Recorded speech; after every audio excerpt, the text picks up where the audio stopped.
well. Welcome to the what is this? What month is this? This is May. May General Body Meeting for the Black Professional Men. We want to thank everybody for coming in as guys continue to come in now as we get started. Welcome, welcome, welcome. We're going to start quickly. We'll start with just a brief word of prayer, if that's all right with everybody. Heavenly Father, it's once again we come just to say thank you. We thank you for allowing us to be able to gather together again as men. Be with us as we go into our meeting. We ask that you be with us, lead us, guide us, direct us in the way that you will have us to be able to do and be with us as we discuss our communities, the impact that we are trying to have, Heavenly Father. And we give acts that everybody have traveling mercies as we deal with not only the pandemic, but as we just talked about shortly earlier, the gas shortage and everything there. Lord. We just ask that you be with us, give everyone traveling mercies that is traveling. It's in Jesus' name we pray. Amen. Absolutely, let's go. So we want to welcome everybody to the general body meeting, and we just want to start off just by having everybody do just a brief introduction of themselves, and we'll go around and just take like 30 seconds or so, 30 to 60 seconds to tell everybody who you are and your impact in the Black professional man. And we'll start up in the top corner there with the brother Shadid. You want to start us off? Sure. Good evening, Shadi Laser. I'm a full-time entrepreneur. I'm a content licensing strategist. What that means is I help authors, experts, professionals take their signature knowledge, courses, books, and help them to be the bridge to do business with agencies, institutions, and corporations. So every Netflix movie you've ever watched is an example of content licensing, and I teach creators how to do that on their level. And so I'm the partnership chair for Black Professional Men and was formerly the membership chair. Absolutely. And to the right, brother Everett. Good evening to everyone. Glad y'all can make it this evening. Everett Smith, a member of Black Professional Men. I'm a photographer. I'm an insurance consultant, entrepreneur, uh, online marketer, and I am a Mastermind coordinator. Also, am the recording secretary, Black Professional Men. Want to make impact of ensuring the future of the African American male. Thank you for your time. Absolutely. And let's go down right below Shadid. Miss Kendra, you want to introduce yourself to everyone, ma'am? Good evening, everyone. My name is Kendra Davis. I am a licensed professional social worker, and for BPM, I am the Youth Development Director. So I'm in charge of all our youth-led, run, sponsored community activities and engagement. Absolutely. And the brother in the middle, brother David Murphy. Yes, how you doing? How's everybody? Yes, as he just said, my name is David Murphy. I'm a publisher, the publisher of the National Black Unity News. Also, one of the founding members of Black Men Unifying Black Men. I also sit on the board of Maryland Council of Elders. I'm an entrepreneur, activist, uh, grandpappy, everything else in between. And I appreciate you having me here this evening. Absolutely. Love having you here. Love having you here. Brother Rashad. Good evening. Rashad Holloway, treasurer of BPM, serve in a number of other capacities as well. Glad to be here this evening. Absolutely. And down at the bottom, brother Sugar. Oh, he might not. I'm not sure if he's there or not. He might not be there. Or if you're there, Sugar, you're muted. give him a second. He might not be there because he kind of in and out. And then I'm not sure if that's our president or not, but uh, Brother Hassan. Good evening, everybody. I'm Hassan Diggs. I've been a member since 2013. Um, just happy to see everybody here and everybody healthy. Glad to be healthy. And it's my just real quick about me. I am Leroy McKenzie Jr., President and CEO of JNF Enterprises, which is a distribution, publishing, and business consulting firm here in Baltimore. So we want to thank everybody once again for introducing themselves, coming out tonight. I just want to give a little bit of information about the organization, and then we'll get into our speakers for this evening.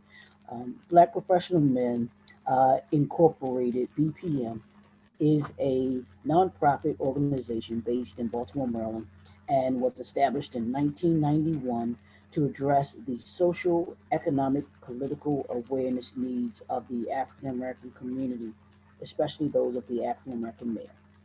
Our self proclaimed mission is ensuring the future of the African American male. The Ray of Hope Awards and Scholarship, ROHAS, is BPM's annual flagship event. It was established promising African American male students in the greater Baltimore metro area.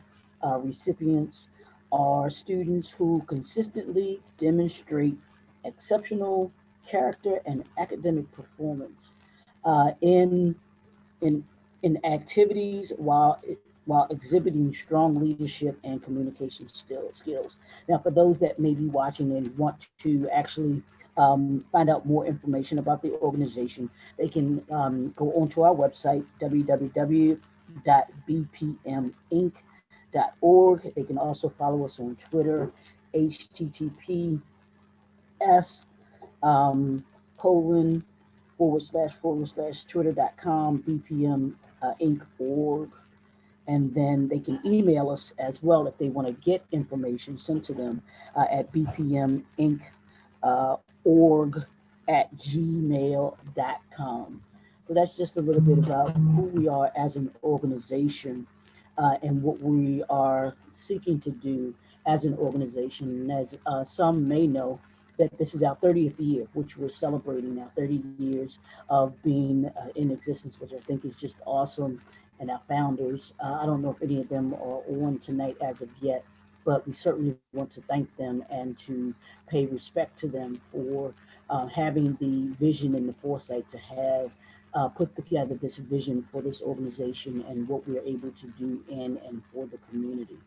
So we're gonna jump right in, and we're gonna have our first speaker, who is one of our members, and we're gonna have him come and introduce himself and talk a little bit about what he does, and then in conjunction with what we do as it has to do with partnerships and collaborations that the organization does, that he does, and then the importance of that within the organization as well too. And that's none other than Rashad Holloway. So Brother Rashad, I'm going to pass the mic over to you and let you take the stage. All right. Thank you, Leroy. So good evening, ladies and gentlemen. My name is Rashad Holloway. Once again, I'm an entrepreneur. I am responsible for, or I own the Holloway Tax Services and Company, specializing in tax preparation and also bookkeeping. So my role in BPM is pretty interesting, as I serve as BPM treasurer and also the lead for the Ray of Hope Scholarship Program. This year we have 6 gentlemen who we will be celebrating in June their transition from high school into adulthood into college. These 6 scholars have worked exceptionally well throughout the year with us and making sure that they have been attentive and participating in all programming that we sponsor for the Ray of Hope Scholarship. And we will begin also recruiting for the next group of kids for 2025, for 2022, and also 2025 as well. No, absolutely, absolutely. Now, Rashad, can you just talk a little bit about, because I know that this is in conjunction with collaboration, how the importance of the scholarship. Give a little background on that, and then if you can talk about how the impact that scholarship has had on the community that we serve as Black professionals. Definitely, thanks, Leroy, for the question. So, the scholarship. So, for every partner or every member that signs up for the BPM, so signs up as a member of BPM, portion of their or half of their dues goes, which is important to why we always ask for our members to pay their dues timely. A portion of their dues goes to funding our scholarship program. Our scholarship program has been in existence for the last 30 years, and um, as long as the organization, and it's important to not only give back to the community, but also sow seeds into the community by giving these scholarships to these young men, uh, so that they're prepared and understand the importance. So the young men in the program understand the importance of collaborating, networking, being able to, you're not on this island of earth called by yourself. You got to reach out and collaborate with others, know how to network, and also just know the importance of, being your brother's keeper, and also ensuring the future of the African-American male. Yeah, absolutely. Now, how has it been for you with you being over the scholarship and having to work, kind of more intimately than some of the rest of us with these young men, over not just this year, but, maybe over the past couple of years. Can you talk about how you've seen some of them kind of grow and from when you kind of first initially contacted them to, receiving the scholarship and how they've gone on to college and everything in the flourish? Sure. So last year was our first year. This year's group, we're due to COVID last year was a little bit rougher because we weren't able to, see folks in person and do as much interaction with them. But this year's crop of students it's been enjoyable to watch them grow and kind of come out of their shell. As some of them were introverts, and they're like, well, Mr. Rashad, or when Ms. Kendra talks to them, or Mr. Cornell, hey, we went, they weren't used to saying a whole lot. But then as time goes on, we always say the squeaky wheel gets the oil. So getting them out of their comfort zone and being quiet and shut mouth to say, hey, being able to say, hey, I need this or I need that. And when they say they need, hey, I need to understand, hey, what's my first, few weeks in college? Well, what would that look like? Why am I going to college? Why am I aspiring to, continue to invest in myself? And also what BPM expects is we invest into their futures as well. And what the expectation is once they finish school to invest back in community as well. Hopefully that's Baltimore, but no matter where they go throughout this country or this world, hey, they're still expected to carry the mantra and invest back into others as well. Yeah, absolutely. Now, have you gotten any feedback from, let's say, former recipients, and how they what they kind of come to understand what BPM represents, and them being recipients of those awards and everything like that, and what that kind of means to them? Sure. So through some of our collaborative partners, some folks just say, hey, BPM helped me get through school, or that scholarship that I received, hey, it helped me, it helped lighten the load on my parents, as I was maybe, if they were maybe a first generation college student or second generation college student. They still support the scholarship program by saying, hey, they send their money back to us monthly, annually, or become members. So definitely the collaboration and making sure that, hey, it's just not a one-time thing. It's growth. It's also being able to reach back, and no matter what your career is, being able to basically make sure that you're looking out for someone other than yourself. Yeah, absolutely, absolutely. Now, if for those that may be watching and viewing this on our social media platforms, if they would like to donate to the scholarship fund, how can they do that with BPM? Sure, how can they connect with us? Sure, I would direct you to go to the BPM webpage. That's www.bpminc.org. Definitely that, or also our link tree, which is also in all of our social media platforms. The link tree, there's options for donating, and there's no amount too small or too large. So we accept all types of donations. As a treasurer, I'm gonna put my treasurer hat on. Hey, we accept all donations and thankful, for anything that anyone can, provide to us, as it's helping us continue to grow as an organization operationally, and also helping the community as well. Absolutely. Now, is it, our annual event is coming up as well too? Am I correct about that? That is correct. That will be on June 19th. Okay. June And 10th. yeah, on Juneteenth, and we'll have more information. Especially, we'll have more information about that coming out, and Okay. we may talk about that just a little bit. We'll give you a little sample of what that's going to look like later in this meeting, but definitely. Cool. That is awesome. Thank you very much, Brother Rashad, for coming and talking to us a little about what you do, but then also your involvement with the scholarship and the young men that we have taken on the charge of ensuring their future of them, because that's the foundation of the organization, and it's important for us to know these young men. It's important for us to know what our the funds that we contribute as far as dues, and then those that want to contribute to the organization, what everything that goes to, what that money goes to, and how it supports these young men to be able to further their education, which we think is a great thing. So thank you very much. Thank you very Not much a problem. for that.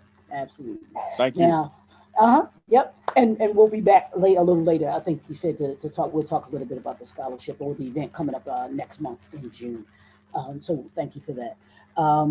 Next up, I'm going to introduce him, but I'm gonna let this gentleman introduce. Go tell you all a little bit about himself. I'm glad that he is able to join us tonight, and I'm glad that he is able to do just what he is passionate about. And I think you all will hear that in everything that he says and he talks about tonight. And it ties right into kind of the overall topic of what we're talking about with partnerships and collaborations, because his organization and what they do, what the newspaper does, and he's going to talk about that. Just just the great information that they disseminate, not just here, but nationally. And this is none other than Brother David Murphy, who is the editor-in-chief of the National Black Unity News. As you can see, the logo that they have there. And I'm going to bring him up and have him talk a little bit about the newspaper, talking about all of the great things that he is doing, and just the great things that he's doing and having going on. So, Brother David, I'm gonna give you the floor and let you do what you do. Hey, be careful what you say, man. You ask, I'm gonna tell you. You know me. No, but no, it's an honor. I'm serious about this. It's an honor and a privilege to be with you gentlemen. See, it wasn't that long ago. I served for another group of gentlemen. Had the same name as this one. Come to think about it. Black professional, they was based here in Baltimore. I believe it's the same group. And I'm privileged and so pleased to see that y'all have longevity. Because I used to sit in the room with the founders of this organization. So I'm telling my age. I've been around the block once or twice, as you can see. And I say it's an honor and a privilege because I'm 69 and I'm so honored privileged to be anywhere at my age. But to be quite frank with you, but it's an honor because I know the roots of this organization, the foundation, if you want to call it that. I knew some of them brothers, man, that was hard-hit soldiers out there in the field fighting for our people. Because I too was out there. That's how I know. Because I was out there fighting as well. But back in them days, it's hard to define me because I don't know where I fit in if you had to put me in categories. But I'm gonna say this before I start running my mouth, because I don't want to offend anyone, mislead anyone, or anything like that. But I like to tell this story because it sums everything up for me, so that you won't have misconceptions as to where I come from and where I'm going. And this story goes like this. And my mother told me this story, and it eased up a lot of things in my life. And she said, the story goes like this. She said, a young man and an elderly man was approaching this village.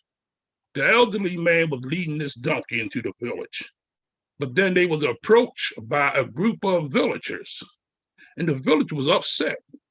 And they said to the elderly, to the young boy, you should get down and let that elderly man ride up there on that donkey. So the young boy and the elderly man reasoned together. So they switched places and they moved further on into the village, and they were going to go on this bridge.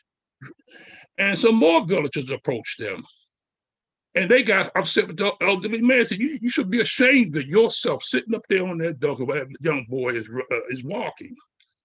So they reasoned with themselves again. But this time, as they was getting on this bridge, they picked up the donkey then. But the weight of the donkey was so heavy that he was moving back and forth. Unfortunately, the donkey fell over the side and fell into the river and drowned. And my mother told me the moral of this story is don't lose your ass trying to please everybody. And so I'm not here to please you, because I don't know who you think you have here, but I'm going to tell you, I don't know Leroy. He thought he was inviting to the meeting to talk to you. But y'all said y'all named Black professional men. I dropped out in the 7th grade, so I don't know how I got, how we kind of connect together right here. But at the same time, but on the streets, I can come to you. Very professional, though. I could. I can dot I's and cross the T's. I can come to you as the OG as well. Come hard, direct. I can also come to you as a minister to speak to you. Thus said the Lord thy God, that we all in this thing together. But no, I'm going to come to you just as I am. And as I am is this, I don't have time to waste. Time is precious. And I've been through a lot recently, and I've done a lot in my lifetime. So, if something should happen me today, if I don't live to see another day, I fought a good battle. Not 100% battle, but I fought. I'm a fighter.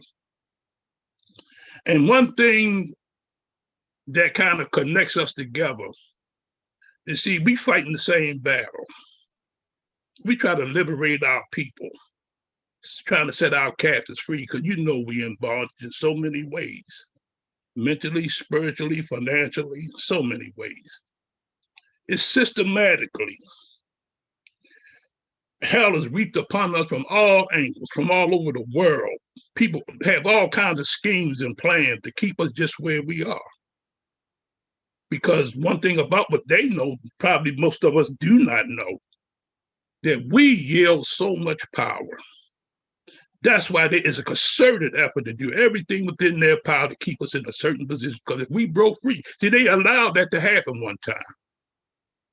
When we marched in the 60s, when my fathers did it in the 40s and 50s, they opened some doors. They opened a crack so we could just come in to see what, they just want to see, so they could say it's fair. We'll let one or two in here and there. And when they did that, they was truly surprised, because we excelled at everything we got into. From the presidency, chairmen of boards, captain of industries, we did it all. And they saw our potential. And they immediately start closing doors. Matter of fact, they closed them even harder this time. They put down even stronger this time. Because we are really a threat to them. Not physically, because that's what they think we would do if we had power, the true power, that we yield our power.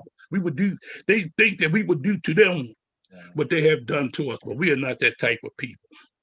For some reason, we're the original people. We are forgiving people. Sometimes, the books say turn your cheek, but I personally think we turn our cheeks too much.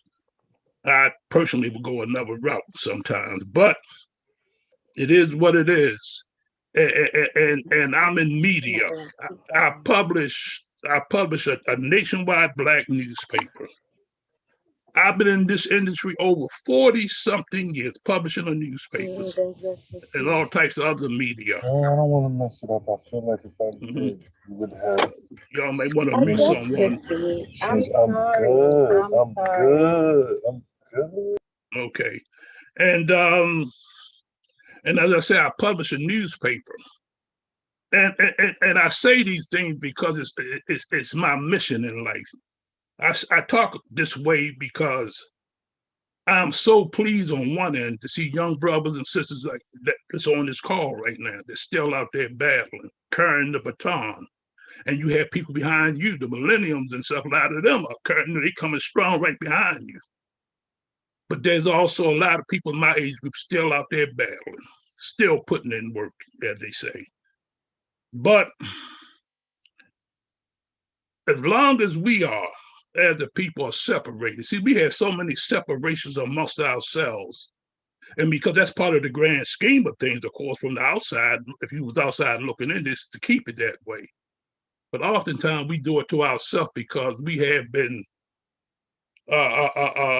hypnotized, I like to say, or brainwashed, because media is a powerful tool. I know because I'm in that industry. Media tells you what to wear, what to eat, what to see, what movie to watch, who to date, what's in and what's out, what's up and what's down. Media tells you that. Propaganda starts wars, rumors of wars. And everybody falls right in line with it. I can take my newspaper right now, the National Black Unity News, and take a couple of you brothers on here right now and just say, I heard through a reliable source, and can slander you greatly. You may come after me, you may want to hurt me, may want to take me out. But I would have half the people in this country believing that you, whatever I wrote about you was true, because it's in media, it's in print. And you know, once it's in your image, and once people read things, see things, it plants it. It's like subconsciousness, and so these things, and so that's how powerful media is. And I'm just give you an example. I'm gonna leave this part alone because there's some things I want to share with you. Years ago, they used to do these little surveys in the movie theater. We had plenty of movie houses when I was coming up, and they would take one clip out of a film, just one little clip, and would show some popcorn or something. Just one clip out the whole movie. 1 second or something, less than a second. And do you know when that clip played, about a third of the theater would get up and go get popcorn right after that clip was played, because it was the eye saw, but the mind couldn't catch it. And that's how powerful media is. That's how much influence it can have. But can you imagine if you bombarded from the time you get up in the morning till you go to bed at night, from your cell phone, your TVs, radios, internet, everything else, bombarding you with all this information, and your mind don't throw nothing away. It receives all of it. And that's a powerful, your mind's a powerful thing, but it holds a lot of information. And we are the type of people, you know, humans are taught. We have to be taught things, you know. But in any case, this thing, brother McKenzie was telling about, you know, partnership, collaboration. I'm just going to throw a tidbit out there to you. Before you can even consider collaborating with someone or partnering with somebody, you need to make sure that you got yourself together. You know, you need to search out your own uniqueness and make sure that's kind of tightened up a little. And you'll never be perfect. But then, and if you decide to, once you get yourself together, know what you want to do, where you're going, and why you want to, how you're going to get there, and why you want to get there. Then you, of course, will run into someone who may be going in that same road, at least that direction. And then there's maybe somebody you may consider to partner up with. You see, I wouldn't even be on here right now if you wasn't going where I was going, because it'd be a waste of my time. If y'all were out here fighting for our people, providing education for our young people, and telling young men and women to stand up and be strong, you can do this. Look at us, we are doing it, and we're going to assist you as well. I wouldn't be here. As a matter of fact, you wouldn't even have me here if I wasn't doing, you know, what I was doing. But I'm going to say this to you, in this day and time, you are so extremely important. And you really have to be extremely careful who you do partner with. Because as I said before, unfortunately, a lot of us are kept. And I'm going to keep it real. And what I mean by kept, and I'm going to use my own industry as an example. There's well over 200 Black newspapers still in the United States. And 99% of them are dependent on major corporations to keep their publications running. And when you dependent on major corporations, if you even look right here, and most of y'all in the Baltimore, we have the Afro in the Baltimore Times. And if you go to that paper, you'll see 4 or 5 full-page ads by the lottery, maybe one by a giant food market or something like this. But, and you will very seldom see a lot of small Black businesses in it, because all of them, and I do my research, I'm a researcher, all of them outprice their own community. That's why I came along. You know, even us can barely afford to advertise in the Black newspaper. It's just too expensive. I can give you a small example is if you go to any local Black newspaper, you just want to put a quarter-page ad in there, and it's a weekly or for some monthly.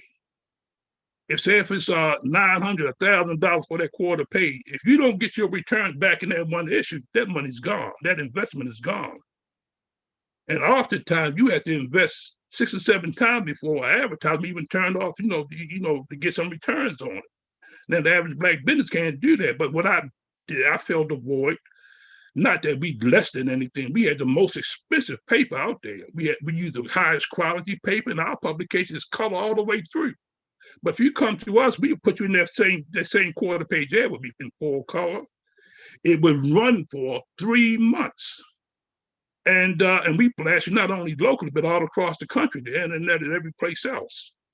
And so, because we want to give you more bang for your buck, but getting back to being kept, as I was saying, say, for instance, if Giants was putting out bad food to our community, to our people, poisoning our people, that publication would dare not to say anything about it, because if they say something to upset their advertisers, they would draw their money, and therefore they're out of business.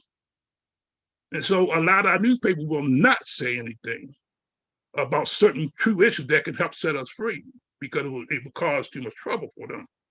But see, the way, if you was a servant of the people, you will make things affordable so that the masses can protect, support you. And that's what the National Black Unity News does. I'm giving myself a plug because it's the truth. And but unfortunately, not only the Black newspapers, but Black media in whole, we own less than 1% of the media. Less than 1%. So you can take the podcasting, you can take newspapers, radio, TV, put them all together. Less than 1% of the media here in the United States. So therefore, we have a very small voice. And so therefore, like I said, that's why all the content that you gather that forms your opinions are coming from outside resources. And I'm gonna give you another example of how people look at us from the outside looking in. I'm gonna call some names. I'm gonna call Michael Jordan, Michael Jackson, Oprah Winfrey, Michael Jordan, Clarence Thomas, Obama, and I can just go on and on and on. And if through the media, every last one of them, I don't care how successful they was in their chosen fields, but that little old person sitting in their little old communities, when they see us, because every last one of them have been slandered through the media. And that was by design. Because when they look at us, I don't care how educated you are, how well you can sing, how well you can dance, how well you can play music, ain't none of you no good, as far as they are concerned. And that's the way they feel about us, because that's what media has told them about us. That's why they truly fear us when they get near us. Call the police on you. I mean, some of them are generally afraid of you. And I have a partner, it works with me in the newspaper, in my publication. Now, when he was in school, he was in the Navy, he went overseas. And this is how powerful media is. He saw these, I think he was over in Germany somewhere. And the couple of young Caucasian ladies were following him around, watching him, looking at his behind. Because they used to say we had tails, and they wanted to see where the tail was at. That's how strong it was. I mean, that's how strong media is. How powerful, how it influences people's mind. But that's the downside of it. But see, one thing about us, no matter what kind of conditions we are in as a people, and this is where collaboration comes in there. See, I don't just talk about collaboration. See, I live off of it. You see, I designed a newspaper, the National Black Unity News. That's what it is. It's not a general newspaper where you have the publisher, the editor, and then everybody else's employees.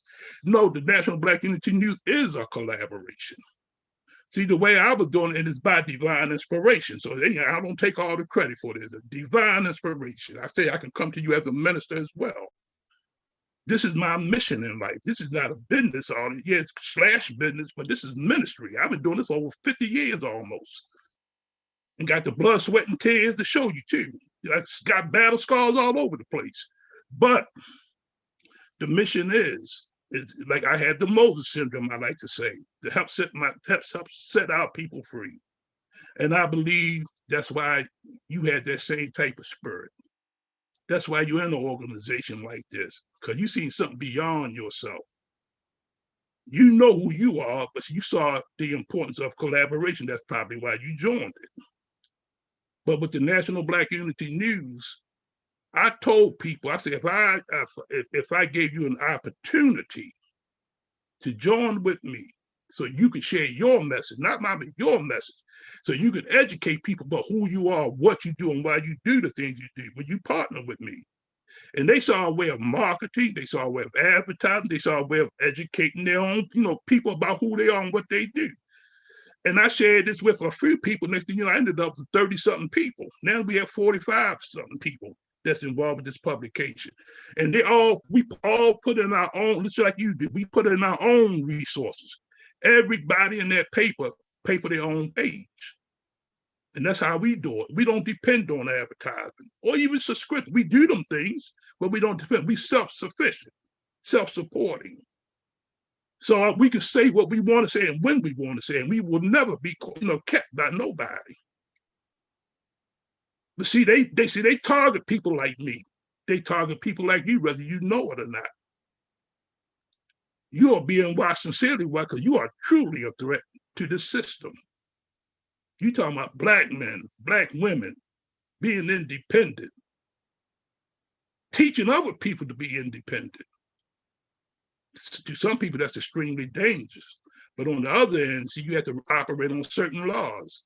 Now, I always say there's three of them. One of them is God's laws, there's natural laws, and then there's man's laws. And we have to operate in all three of them.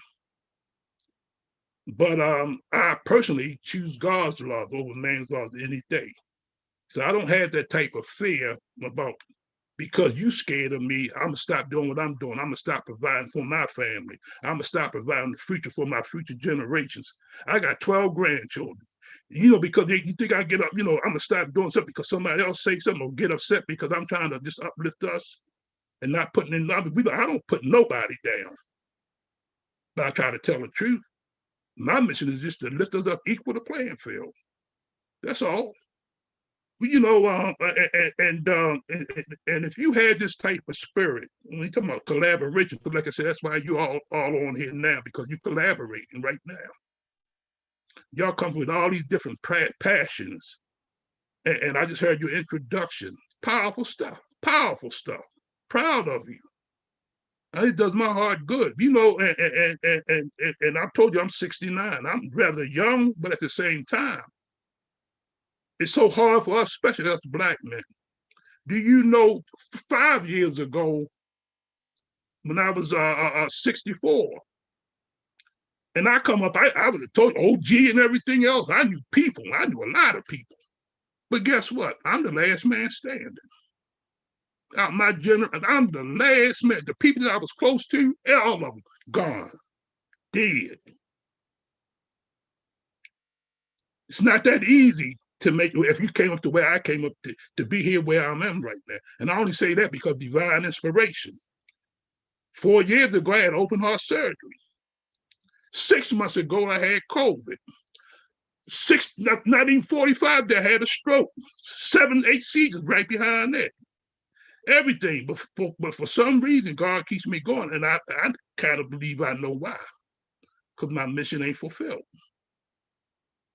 And see, my mission is right now, so I call myself a servant of servants.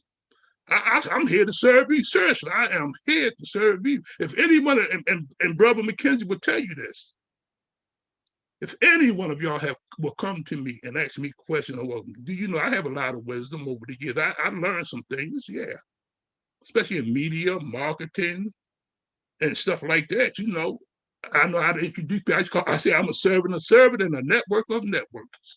And because that's what I do, I connect dots. I connect people together.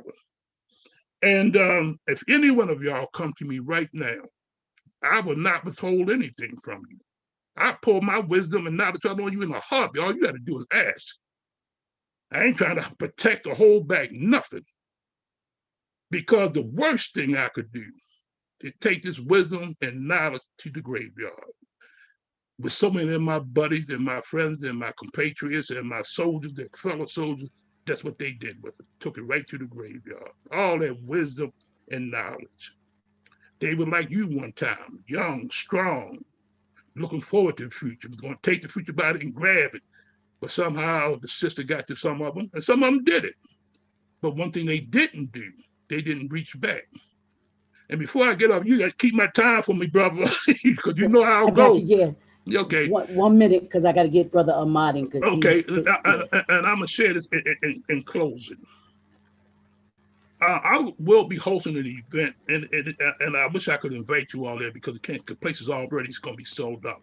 And what I'm doing, and one of my last thing I'm going to do, I don't know if it's going to be the last, but I'm talking about open type of events. I'm bringing some of these old soldiers, been out here 25, 30 years, still working out here. And I'm bringing in people like you, all in one room. I'm bringing in the millenniums and bring them all in there because it's often said that we old folks are in the way. We need to get out the way and make way for the young folks. But see, we the one that gave you that opportunity to say them kind of things, but we used to say the same thing. I used to say the same thing when I was young. We used to say, have a saying called the generation gap. Anybody over 30 was old. They was out of it.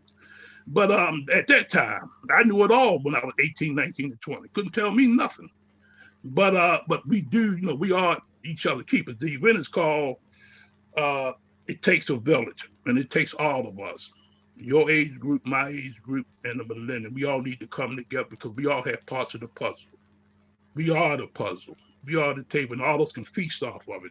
So, Brother McKenzie, man, I appreciate this so much, and I appreciate all of y'all, and I mean that from my heart. If you need me, I'm serious. Test me, try me, call me. That's what it's all about, us helping us. Thank you, brother. Absolutely. Thank you. Don't go anywhere. We want you to stay No. around. No.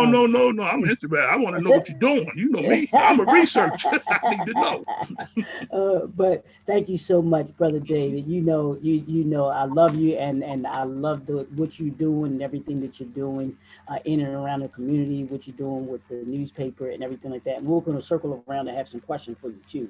But okay, I'm not going nowhere. Okay, I want to have this brother come on because I know he's always running, and he got people beating down his door right now talking about he need to hurry up. But I'm going to bring him on. This is none other than Brother Ahmed, and those that may be familiar with him, Brother Ahmed Rena, Mr. Baltimore Taxman, or King himself. I'm gonna bring him on and have him give us a few words and talk about collaborating and taxes and everything that he's done and that he's doing in the community as well too, because he's doing so much, and I'm appreciative of him joining us tonight. So, Brother Ahmed, I'm going to let you take the mic, and the floor is yours.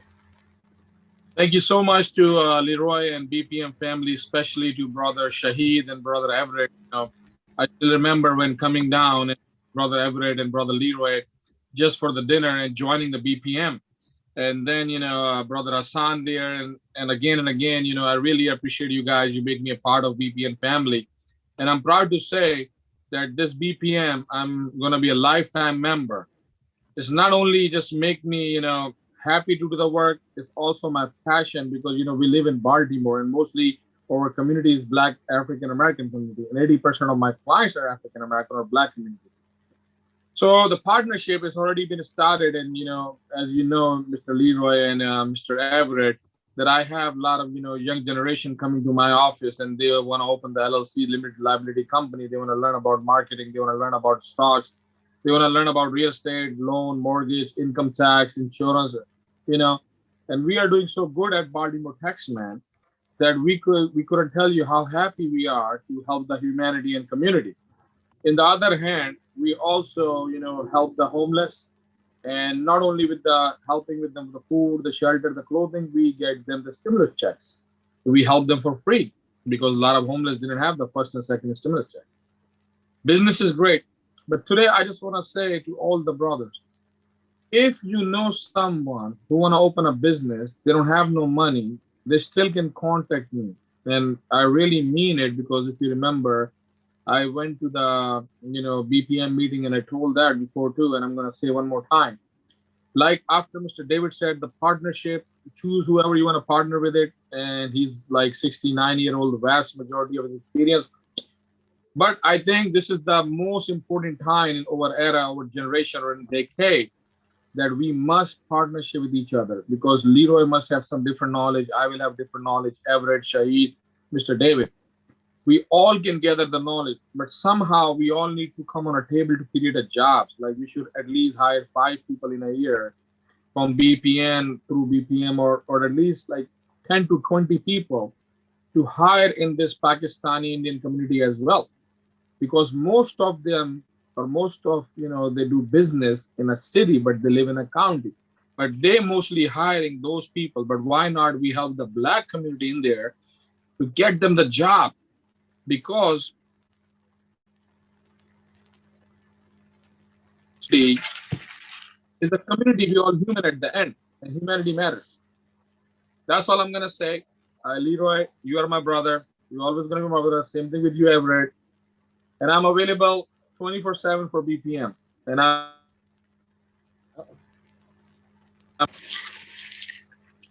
Now, get your contact information, Ahmed, for people, for those that that Baltimore Texas man, you can Google me right at East 25th Street, Baltimore MD 443-851-0281. Text me, text me. Do not call me, text me. After May 17, after the tax season, everybody can call me, no problem. But I'm always available. You guys can even Google me, Baltimore Texas. Hey, brother Shahid, I hope you're feeling okay. I see you smiling. Hey, do you mind if I ask you just a few quick questions or get your thoughts on a few things? Sure. So, Black professional men, we have an opportunity to work to secure some vacant lots and turn those vacant lots into green spaces. And so our strategy is to be able to get these vacant lots, turn them into green spaces, but employ about 100 youth to do so, from 14 to 18. And then while we're doing that, being able to pour into those youth and then mentor them, but then turn these spots into farmers markets to allow those areas within Baltimore access to fresh produce on a regular basis.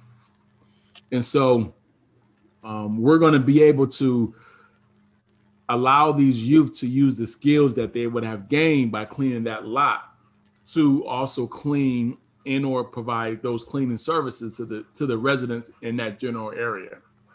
And from the revenue that they're able to create, we're also allow them to provide them the necessary resources to clean the general areas that generally gets abandoned in the city.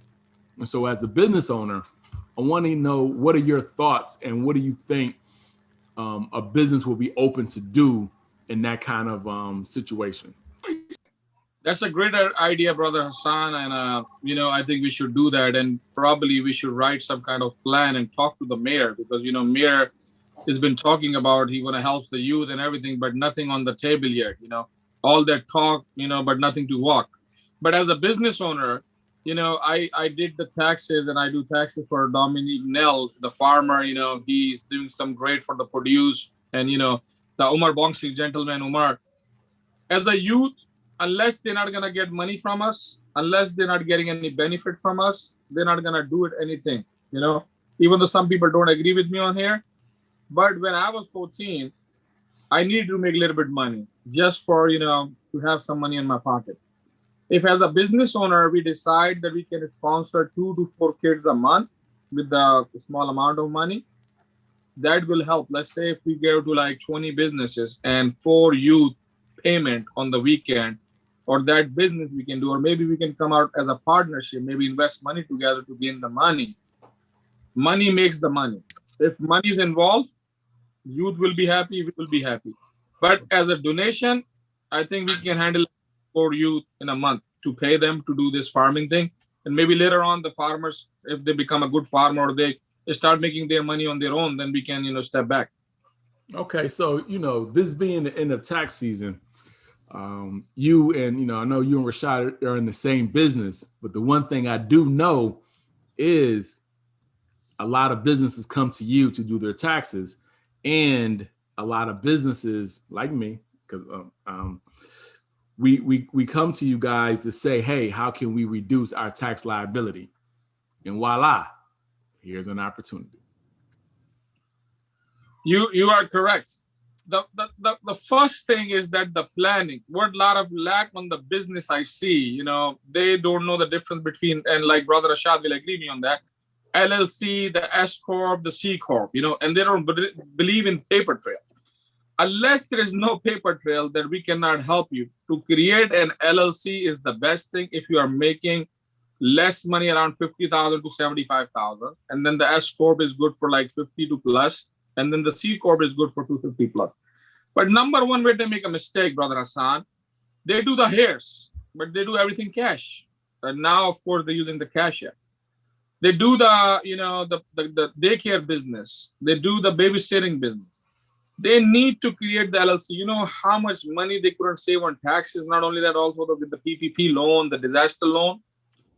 And same thing with the real estate business. I see there's a young, brothers, they buy this house and they put in so much money in it, they're selling it.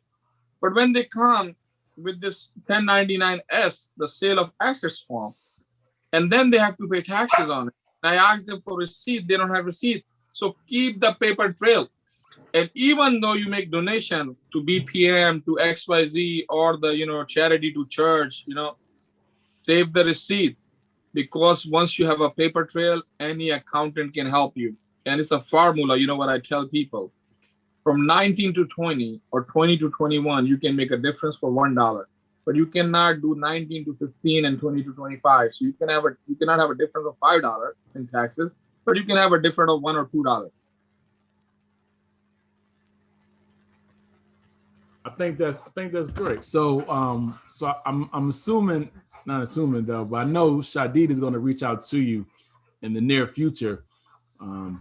We are in the process of formulating the profiles of what kind of businesses we would like to partner with and what we would want them to do. Brother Hassan, I'm available anytime. And when I come to the meetings, I'm always there for the community. I'm always there for the brothers. Because this is one thing I love about, because Baltimore has made me a Baltimore. And I don't have to forget, where I come from, or, all this money, all this passion, all this, everything comes from Baltimore. And it's from 80% of my clients are African American or Black community. Even though they give me this, if you want to see this, they give me this right here, So they love me so much. And I am one of, you guys. So anytime you guys need any donation, anytime you guys need to get anything done, I'm available. Whatever I can do, I make sure I do it from the heart. Absolutely. So I know you got to run, but I do appreciate the time that you provided today. Thank you so much. Take care. Thanks a lot. We appreciate you taking time out, and we'll circle around because I know we didn't get a chance to ask Brother David if we had any questions for him. So if we want to skip to that, jump to that really quick, and then we'll jump to Everett with the mastermind. Did we have any questions for Brother David? Oh, okay, I'm not muted. Had to make sure I wasn't muted. I had a question. Yeah. I just wanted him to, if he could put his contact information inside of the chat so everyone could save his information for later if they need it. Yeah, And for absolutely. those online looking at this live and stream, they can, get in contact with him. Absolutely, absolutely. And Brother David, I have a question for you. Can you talk about you've mentioned it before about the importance of media? Can you talk about how organizations such as BPM and other ones that are in the community and doing doing great work, how can they use the National Black Unity News or media in order to be able to put a focus on the great things that they're doing in and for the community? Because as you know, the mainstream media isn't going to talk about a lot of things that are positive and that Black professional men might be doing, that that the National Black Unity News may be doing, or Black men supporting Black men is doing, all of those things. Can you talk about how important that is for the use of media to be able Yes. to disseminate information? Yes. Like I tell you, I've been around 40 to 50 years in media. And one of the most heartbreakingest thing I had to witness was so many people who built them brick and mortars and put all their blood, sweat, and tears. They did everything, beautiful building, beautiful products, and everything. But one thing they failed to do, didn't have a budget for marketing and promoting. They depended on friends and family, and that's exactly what took them out. They just didn't get it for them. But speaking on this subject topic right now, can you imagine this is the way I see things. All of you professional men on here right now, and women, and the National Black Unity. I'm just going to use us because that's who's here. Now, can you imagine? Just look at this, how we can help each other. Can you imagine that each one of you had a page inside the National Black Unity News, which is paper go all over the country, all over the internet, groups and organizations? Now, can you imagine if each one of you had the opportunity to promote you, or talk about you, write about you, but the most important thing, we stay focused on. We stay focused on how you can help the people. And if you can help the people, of course they want to utilize your services. So you share how you can help them, and in return. Now, can you imagine 9, 10, 15 of us on here, whatever? Can you imagine if all of y'all was part of this collaboration? And I'm a part of you now. I do what I do, and you do what you do. Now you continue to do what you do, but you take this publication along now that you're a part of it, and you start sharing it with your network. And each one of you share with your network. Look how the tentacles start spreading wide and far. And then can you imagine with the people that's already involved? It's a lot of senior members, older than me in my paper, half of them are. They don't want to do anything else anymore. They just want to share information. But can you imagine, because it's people like you, they looking for people like you. They want to take their money and their resources and pour it out on you. And that's the truth. But it's difficult because, everybody sees things differently. But if we can, that's why I say, if we can bring all these generations together, because we need each other, all of us got parts of that puzzle. They got what you need and you got what they need. And can you imagine us together, not only, just like you say, those are green spaces. Now, can you imagine if we promote that in media all over? This is what we're going to do. We're going to take these places. And then not only, and then we put it out there, because we got a lot of people in the green table because they're seeing it in the media, they're reading in the media, they like the idea. And then they start bringing in their resources. Then we got businesses. We deal with businesses all over. Can you imagine people, like I say, some of those senior citizens that work with me would take their resources and finances and help finance the project and stuff like that. Can you imagine the PR work, not only for your own individual businesses, but for your community, but most importantly, would be our people, our youth, our people who's benefiting from it, and the whole city benefits from it. because we brighten up the place, and we provide opportunities. Hey, I hope so that Mr. answers your Miller, question. what would you say what would be the best advice you would give to a small business to stretch their marketing dollar? Talk to me. That's what I would tell them. To be serious. No, but no, seriously. That's right. You talk to somebody like me, somebody who have not. What specific advice would you give a small business owner who needs research? To I would say research. The best thing I know. That's kind of a loaded question, but I would say research who you trying to market to. And also you have to really research what the people want, somebody needs your product or service. And if you don't do them two things, because like I said, if you have a great product but nobody to sell it to, it don't work. And then you got to, once you do have a good product, you got to know how to get it to the people who may want it. So those are the lifeblood of your business. It's fulfilling them niches for people. But if you got to know how to get to them, and so that's where you have to do the research, because you have to go online and maybe ask somebody like me, how do you go online and do this and how do you do that? It don't take that long to ask people a question. Matter of fact, you ain't got to do that, because you can go to YouTube, anything, get information now. I mean, everything at your fingertips now. Seek and you'll find, old saying goes, Okay. All right. I appreciate that. I appreciate you, sir. Mm-hmm. Absolutely. Did we have any other questions before we run to our mastermind for this evening? What's the topic for tonight? All right, here we go. Hold on. Okay, here we go. Let me have it written out here. It's like a two-part. The first part is just asking yourself about, is your brand worthy of a collaboration or partnership? That's the first thing you want to ask yourself. Ask yourself that about the partnership. And then the question is, what are you doing now to foster collaborations and partnerships in your business and for your brand? While people think about that, can I give you something to consider? Absolutely. All right.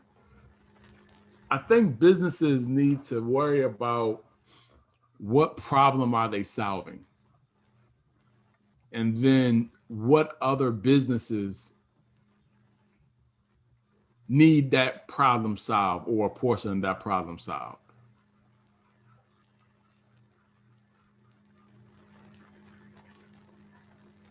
Okay. Because once you're able to put those things together, it's easier to understand what's a good collaboration and what's not. Mm-hmm. Yeah, Mr. David, we talked about that, making sure that you can you have the product for that market, and you can fill it with that. But it's not as much as the market; it's the problem you're solving. Mm-hmm. Because the more problems you solve, many different markets may have the same problem, mm-hmm. but they solve it differently. Mm-hmm. And so you may have, let's use taxis or Ubers, right? Mm-hmm. Regular Ubers are used in certain areas, and upgraded Ubers are used in other areas. But right. Uber solves the problem of people need a ride to get from X, Y, and Z. Yes, sir. But the problem that people have in one area, they may want a more luxury ride than other people who just need to get to point A to point B. Mm-hmm. And so with that, there's a different way to present the information because of the problem you need to solve. Right, and I think that businesses, we as entrepreneurs, once you understand, like you said, Hassan, once you understand the problem that you're solving, you can then assess, hey, who do I partner with? Who do I collaborate with that I might be able to either provide an aspect that they don't necessarily have, or collaborate with them that they might not necessarily have, and vice versa. A problem that part of the problem that I solve that they don't necessarily solve, but we're linked because of the target audience that we may filter into. One of the things that I've learned is, hey, I may sell widgets, so to speak. I may sell widgets, and somebody else sells some aspect that is connected to widgets. And if we come together, partner together, we actually can use benefit from each other's networks, because your network then becomes connected to my network for widgets. My network becomes connected to your business for what it is that you sell, and as a consequence, we both wind up growing each other's business, each other's brand by actually connecting with each other, or partnering with each other, or collaborating with each other, and it becomes a win-win. And I'll give you an example, a personal one that's right here, with myself and with Shadi. We came together to do a master class. His business deals with licensing and that aspect of businesses and everything like that, and even books. I do or deal with the publishing aspect of showing people how to publish books. We came together and said, hey, how can we benefit each other's network, and what each of us do. His network got introduced to me, my network got introduced to him, and as a consequence, both of those networks now become aware of each other, and we both benefited from that because we both brought someone or someones to the table. So I think that goes to what you're saying, Everett. How do you prepare yourself?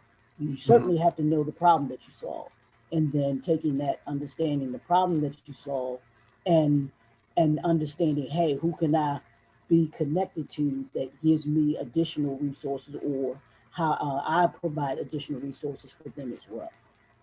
So, for my day job, I do IT project management. And so a lot of times with the life cycle of IT or software development, the last part you have to do is provide training. And when I talk to my audience that I'm training, I often say to them, if you ask the screen the question, the screen will answer it. So if you say, hey, how do I find a course? You can go and click on the button that says find a course. And so I share that because as an example, we have a member, Larry Lewis, who has Buku, Buku, and they do boat chartering for individuals who own boats. And one of the things that they want to be able to do is to increase the amount of boat owners that they have. And so traditionally, you would think they would want to market to boat owners, but a traditional boat owner is not interested in their service directly. They need to get exposed to their service through a trusted source so that they can feel more open to hearing more information about it. So that there's nobody that's more important to a boat owner than the mechanic who works on the boat. Absolutely. And so from the mechanic, you got the person the detailer person who does it. You got the person who ultimately lifts the boat up and puts the boat into the water. And so it's those individuals who have access to boat owners, and they give the boat owners one thing that everybody have in common: the bill. And so when they start to before they put their boat in the water, they're about $2,000 in. Okay. And this is, dependent. And this is before, you got a place to put it or whatever. So for them to say, hey, there's a way for you to be able to allow for your boat to make money when you don't have time to use it, or when you want to go out to use it, but you really don't have nowhere to go, there's a way for you to be able to generate revenue while enjoying what you're doing. And when they're asked from that trusted source, they're going to say, tell me more. But if they see an advertising for that, they'd be like, there's no way I will lease out my boat. Like, I just got it. Like, I ain't have nobody on here I don't know. So to me, that is a method of worrying, of being aware of what problems people solve, because at the same time, those mechanics will want to have their information made available to other boat owners that are not currently using their services. Right. Brother David, you want to respond? Yeah, because I just wanted to jump in there at this point. Now I'm gonna give a true story, because both of us are here. Me and brother Leroy right here. Black Professional Men a couple of years ago was hosting a book fair. And it just so happened that same day and the same time, the National Black Unity News was hosting a book fair. But when we found out that y'all were doing the same time at the same day, so we held ours back and put it further back because we didn't want to, split our, because we going at the same black book authors and, black people. So what we decided to do, we came down to support y'all. We brought about 4 or 5 vendors down there to support y'all organization. And so we solved that problem. But then again, the time when our book fair came up, they came up to us to help us out. But then out of that, guess what happened? Brother Leroy and I, we have a section in the newspaper now for book authors. That's solved, it's reason together, solving the problem, as you were saying. It solved the problem, but then we took our resources and combined them, and now we helping a whole slew of we have helped a whole slew of authors, gave them a reasonable way to promote themselves. Thank you. Thank you. That was awesome. Now, individually, if you can go around and just individually, the first question is just internal, but the second question is, what are you doing now to foster collaborations and partnerships in your business and for your brand? We'll start with Sugar. Are you on the line now? Can you talk about, or are you still working behind the scenes? 5, 4, 3, 2, 1. Mr. David.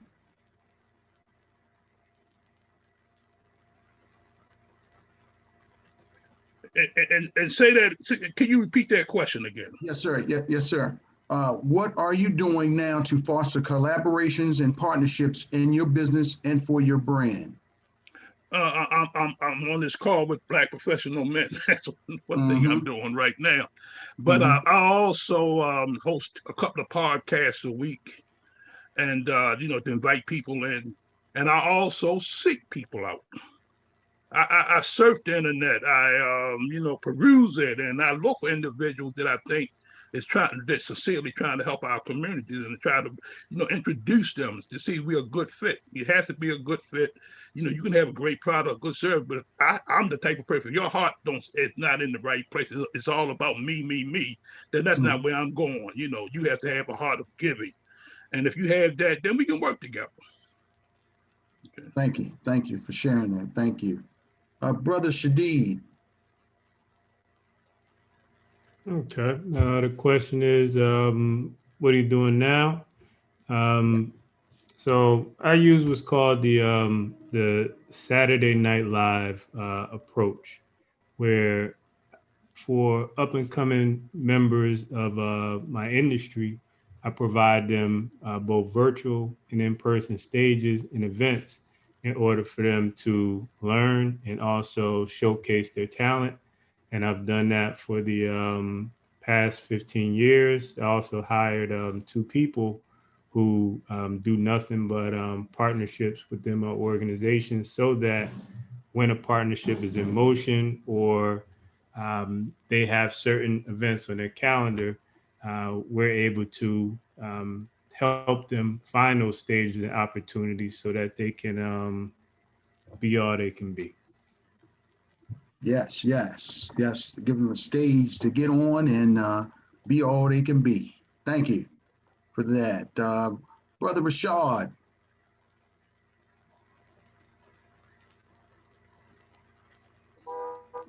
Hey, brother, what's going on? All right. So this question is, what are you doing now to foster collaborations and partnerships in your business and for your brand? All right. So for myself, trying to make sure that we all, when I say we, meaning everybody's productive in what they do and understand how do you meet each partner's needs or how you meet partners' needs. I think that's the first step. Second step is once you figure out how to meet a partner's needs, second step is you figure out how can you focus. That laser focus is important as well, because that laser focus allows you to then create opportunities and make sure that you're taking advantage of the opportunities in front of you. So that, for me, that's how I try to do things over here in my entity. Okay, thank you so much. Taking advantage of those opportunities right in front of you. That's what I take away from that. Brother Kendrick. Love, Kings, how you doing? Yes, sir. Yes, sir. Good. I like to add to the conversation. I think for me, once I learned that the acronym for ego is edging God out, it made me see who was opportunist. It made me see who was selfish. And it steered me in the direction of the nonprofit space to find mission-driven individuals, because the Most High is about the collective and not just the individual. So, I think the question was, how do I look for strategic partnerships? And I look for those strategic partnerships to be mission-driven as opposed to ego-driven. Okay. Ego-driven out, mission-driven in. That's what I get out of that. Great takeaways, great takeaways. And have Brother Hassan. How you doing? So the first thing I do is a gap analysis. I identify what are the needs that I have as a business, or what is the need the business need. What are the strengths and what are the weaknesses? So, for example, we need duck eggs, and before we was a little reluctant to say, hey, we use duck eggs, but now we have a partnership with the supplier of duck eggs, and we actually get them straight from the farm. So we was getting them from mom's Whole Food and mom's organic market, and they had a shortage. So I literally just went onto the package and called them and let them know, hey, I need X amount of cases every month. And they were like, okay, we can come get it. So now, but learning from the brothers here at Black Professional Men, I asked them a simple question: what is your pain point? And hold and behold, is getting exposure of the use of their product. So now they are giving us 10,000 coupons to give out whenever we give out our product. So to have our product next to their product is the game changer. Now, these coupons are going to be used at grocery stores. So now they are brokering deals for us to be outside of grocery stores with our food truck that we couldn't get on our own, but they can get. Right. And it's filling their need that's allowing us to get to where we want to be. Thank you. And I just wanted to add icing on the cake. We talked about we want to get back to that we thing. We establishing relationship with each others and outside of our comfort zones, knowing that the collaboration is taking the ego up high and looking down below and seeing for the long term, not just the short term, as Kendrick was talking about, the You know, we want to be mission driven instead of the ego driven. So I just want to add that to that. And I thank y'all for your time, and thank you for sharing your collaboration and partnership comments. Well, you didn't even ask me. You just leave me out. Oh, my apologies. My apologies, Leroy. I'm very sorry. Please forgive me. Charge it to my and not my heart. No. You know I love you. Yeah, I'll just piggyback off of what everybody else said. I know one of the things that I do, I ask myself this question, and it's the three foundational things that my company is based on, and everything that I'm involved with, any kind of collaboration, partnership, or anything like that. It has to align with those three things, and that's to enlighten, empower, and impact. Does it teach you something? Does it will it actually teach you something? Will it equip you with something? And then will it impact you to do something? That's what each of us have to come to the table understanding that what we're there for. That's what we're there for. We're there to teach, equip, and to impact them to move and want to do something. So you have to have, I think you have to have those elements in order to be able to have a successful partnership, have a successful collaboration that we want to be able to, that we want to be able to grow your brand and business and the relationship, because the relationships that you develop in those collaborations and partnerships become key, because they're either there for a short term or they're there for the long term. You have to know that going in, what you're looking for as a business. Am I looking for just that short term collaboration? Am I looking for a long term partnership? Is this one and done?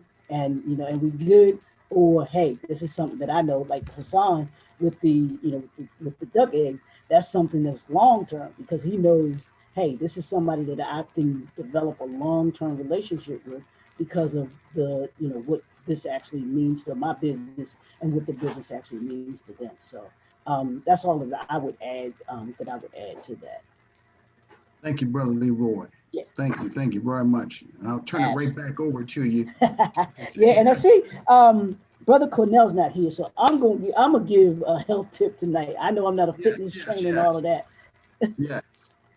Say that again. No, I was saying yes. Let's get his tip. It's just a tip. And honestly, this is something that I learned from my family. We have a foundation, and we're doing a healthy meals on a budget campaign right now, which is where we're trying to teach kids and their parents how to eat healthy, and that you don't have to spend a whole lot of money to eat healthy. So what we've done is we've had either cooks or chefs that have come on, and they've actually taught them how to cook small meals. Recipes they would go get like we've had one meal was salmon, and this is Chef Perkins, who's a part of BPM. He did our last session, which was really awesome. He cooked these baked sweet, not baked, yeah, that wasn't baked sweet potatoes, but it was some kind of sweet potatoes, and he cut them into small pieces. And I thought it would take a long time to cook them, but it was very healthy. He had he cooked chicken, he had the string beans, and then he had the roasted, it was roasted roasted sweet potatoes. And I was just like, wow. And these meals, they take less than 30 minutes for you to be able to fix. And the meals are under, I want to say under $30 for you to get all of the ingredients that you really need. So we just want to make sure, especially us as men right now, and I don't know if y'all saw it was this thing that Will Smith did. he said he's in the worst shape of his life, but he did it on the Instagram or whatever his platform was. He's in his boxer briefs. He has one of his sweat jackets on or whatever, but he got this big old belly, and he took a picture of himself, and he did a small little video that was just hilarious. And he literally had other guys following his lead and taking pictures like that. And it's a campaign for them to get men to be more healthy, and to eat healthy and to be more healthy. And we know that the statistics as Black men, the importance of our health, and we're not getting any younger because most of us are in our 30s, 40s, and some of us in our 50s now. So our eating habits have to be correct in order for us to be able to be healthy and to live longer. And especially with the pandemic still going on, it's really important that we stick to that. So that's my healthy tip for the day. Take it in for Cornell. So we hope that we as men will start to eat healthier. We'll start to choose those meals that can help us to be around for a longer time period, and everything like that. And with that being said, I'm going to turn the stage over to our president and have him talk about what we got going on, what we have coming up, and the state of Black professional men. Brother Hassan? Thank you, thank you, thank you. So,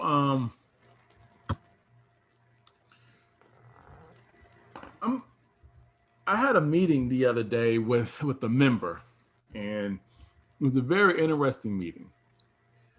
And the member, he was concerned that, we weren't doing enough, or he didn't know exactly what we were doing. And one of the things that I'm taught from my fraternity is you must crave information. Now, there's a lot that we're doing. There's a lot going on. And a lot of times, there's too much going on to talk about. Like, I would be here for another 3 hours if I was to go through all of the programs, all of the projects that we have going on. But it's the proverbial thing, perception's reality. Because people don't see us, they assume we're not doing anything. And it's not necessarily the case. But if you are waiting for something to come to you, then you may not be able to recognize it when it shows up. So I kind of want to set the stage, with that. So the school year, it's kind of coming to an end. So I know school has been virtual, has been some in person, way back in the day, right? And it's a hybrid now. And so what we are doing is we are rekindling our relationships with the schools to be able to jumpstart everything for the next school year. So what does that mean? That means that we're going to be reaching out to teachers because teachers have it the hardest because they have the biggest heart, but not as much resources. So they have more heart than they have resources. So one of our goals is to be able to help to establish a partnership with teachers so that we can do fundraisers to help teachers not have to use the pay that they get to help provide additional resources for the students in their classrooms. So that's one of the main things that we're going to be working on. We're going to be getting our BPM cards hopefully in hand within the next 30 days. And these BPM cards will be recognized by small business partners throughout the area that want to support the youth in our area. And it's very simple. These youth will be able to sell these cards to supporters, and the first $300 that they make from these cards, unlike any other fundraiser that these kids would do for their schools, it goes directly to that child's college savings fund. Now, whether the kid want to go to college or not, at 5th grade, I don't think they made that decision yet. Okay. But what we want to be able to do is give them the conversation when they get to be in 10th grade. Do I want to spend this money I have for college, or do I want to have it to just sit there? So I feel like that's a conversation we want to be able to provide the youth in our community to be able to have. So for any of the small businesses that's in our network, any of the supporters, you have the option to go anywhere and use anybody's service. But if you elect to use the services within our network, then you're also contributing to the future of the youth of our community. Now, when we talk about the youth, I know our name is Black Professional Men, and we have scholarships for young men. But for our youth development committee, we focus on all youth, regardless of what the gender is, regardless of what the makeup is. If they're youth within our community, they're a priority to us. And we help them, no questions asked. And we're very unapologetic with that.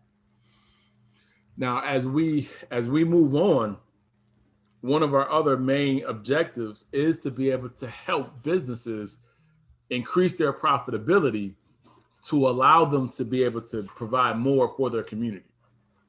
So this is going to be a financial ecosystem, all right? Just to paint the picture, right? We're going to activate the community to support the small businesses, to increase the profitability of those small businesses, so those small businesses can support the community. It's as simple as that. It's as simple as that. Now, we are also fostering some partnerships, and some of the partnerships that we're going to be able to work on over the summer to have it ready for this next school year is going to be workforce employment. We want to be able to make it so the youth in our community will have the opportunity to have their first job not be fast food. We want to be able to expose them to career areas that, you know, their parents may not be able to share with them. The people, their friends on the block may not be able to share with them. But through these particular programs, they'll be able to get exposed to them and then understand this is now possible for me. I can do this. I never knew that this kind of position ever existed. And those are the kind of statements we want to put our youth in a position to be able to make. So we're going to be starting with 14-year-olds. And the reason we're starting with 14-year-olds is because at 14, a youth can get a work permit. And from 14 to, I think, 16, they need a work permit. And then from there, they're able to work. And we have some partners that are willing to provide 17 and 18-year-olds with part-time work with full-time benefits. And one of the benefits that they're open to provide is tuition reimbursement. So these are some of the things that we're going to be working on. Now, next month is our annual Rays of Hope Scholarship event. I know we're going to kind of do a hybrid activity this year, but it's going to be exciting, right? So our founder, one of our founders, Edwin, we're going to do it at his community, and we're going to be able to stream it. For those individuals who don't feel comfortable coming out in the public, we will be able to stream it and possibly be able to deliver them with a meal that they be able to enjoy while everybody else is enjoying theirs, and as they are enjoying the program. Now, as the program goes on, the goal is for us to be able to have everybody understand the experience of the torch being passed from one generation of scholars to another generation of scholars. And so this is one of the most powerful programs that we have because it's a push and pull. You know, as members of Black Professional Men, we push these young men forward, and then they're required to come back and pull the next ones up. And so we want to be able to expose everybody to witness that opportunity. So when you do get the opportunity to consider purchasing a ticket to this event, just understand that a portion of that ticket goes directly towards a scholarship. Are there any questions or comments or concerns?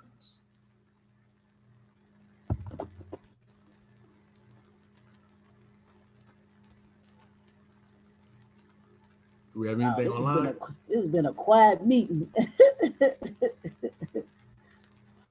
But I'll ask you this, Hassan, as far as the 14-year-olds and moving forward with them with this with this business venture.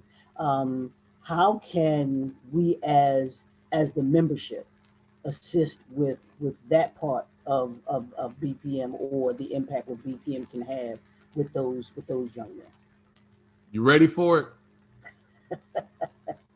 Are you ready for it? Yeah, I'm ready. Okay. You have to be willing to increase your profitability and get employees. Now, if you're not willing to increase your profitability to get employees,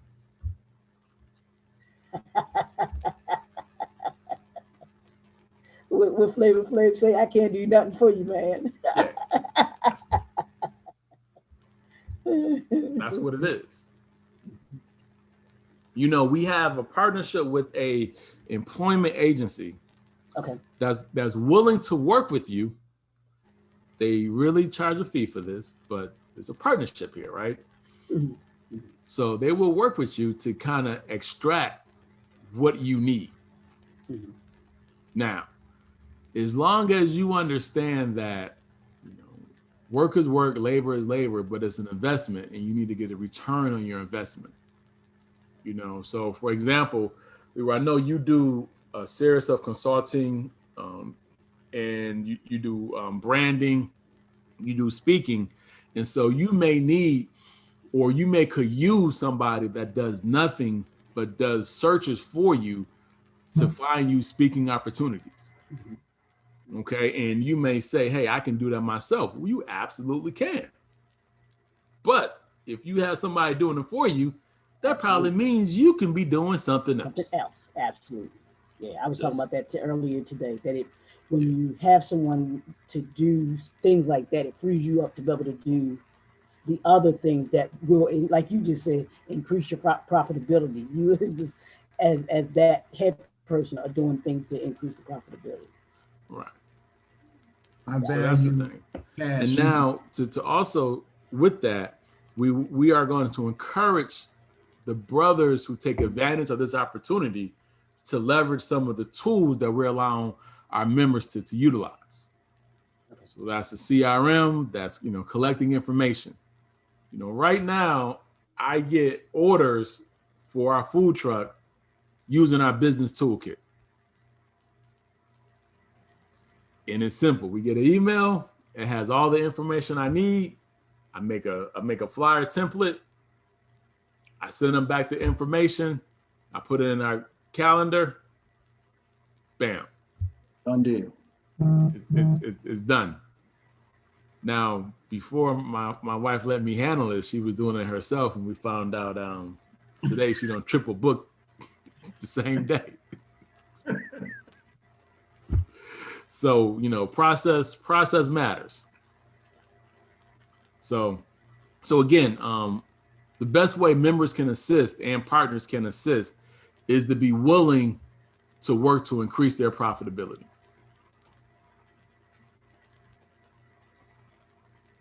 Gotcha.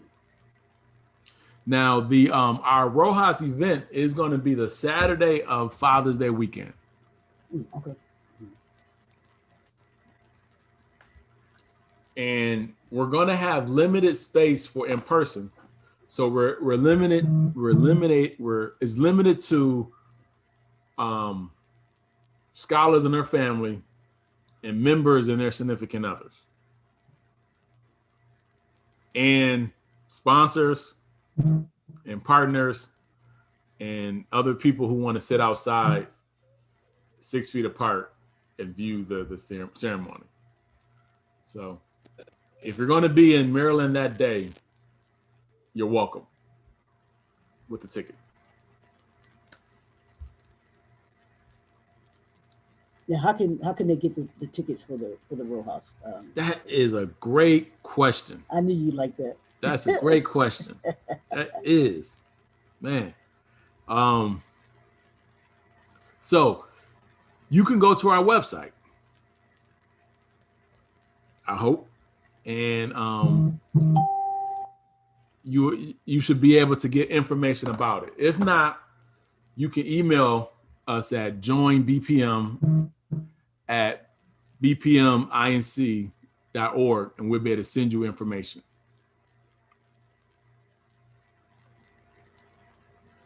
But if it's not on our website, I just got the feeling that it'll be on there tonight. Just got that feeling.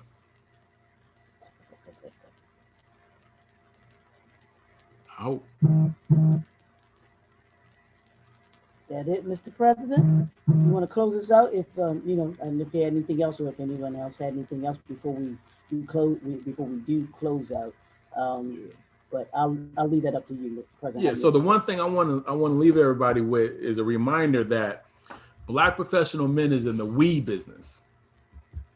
We are in the we business.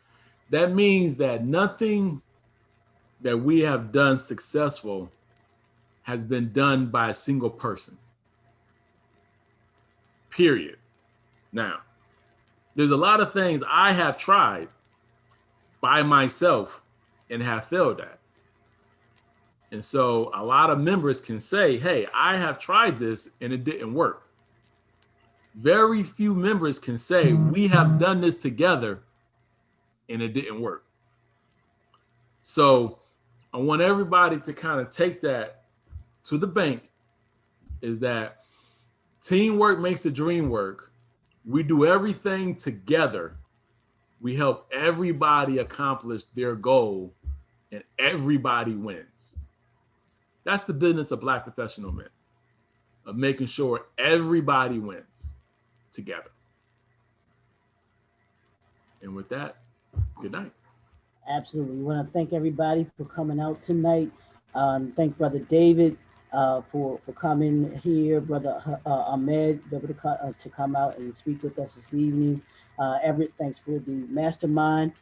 Same time next month, same place. We will see you all then. Everybody have a good and safe evening, and we will talk to y'all next time. All right. All right.